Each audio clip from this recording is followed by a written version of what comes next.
Members of the North American Jewish Federation are headed to Israel. They're on a mission to provide support to families whose loved ones are being held hostage following the Hamas terror attack. The CEO of the Sarasota Bradenton chapter of the Jewish Federation, one of 30 Federation leaders across the U.S. who have been tasked with taking on this mission, and he confirms some of the hostages kidnapped during that invasion of Israel have ties to Florida.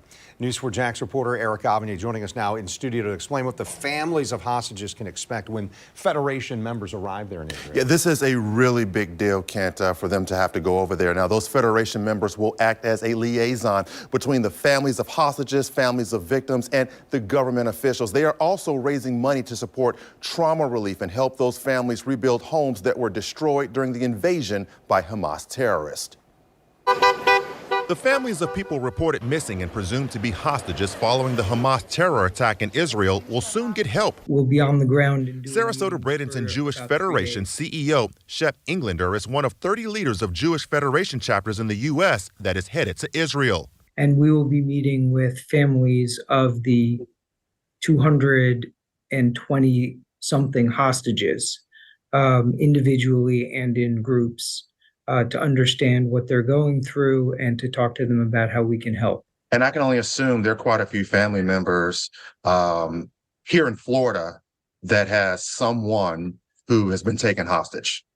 So I know of several people just in Sarasota alone who have family members who've been taken hostage. Can you talk about what the conversations have been like with them?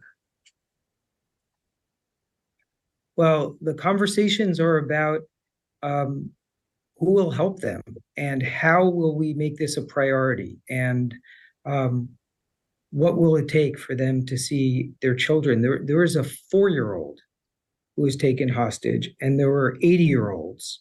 It makes no sense, and I can't even imagine what they're going through.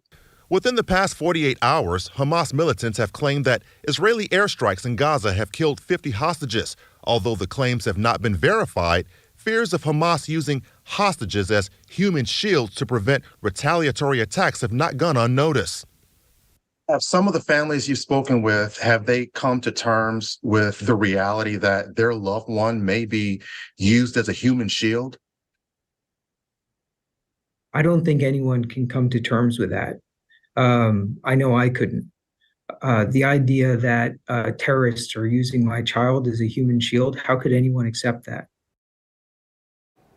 Now, Englander and the other heads of Jewish Federation chapters leave for Israel this weekend. Coming up at 11, Englander talks about the innocent Palestinians who were also victims of this war. Reporting live in the studio, Eric Avignon, Channel 4, the local station.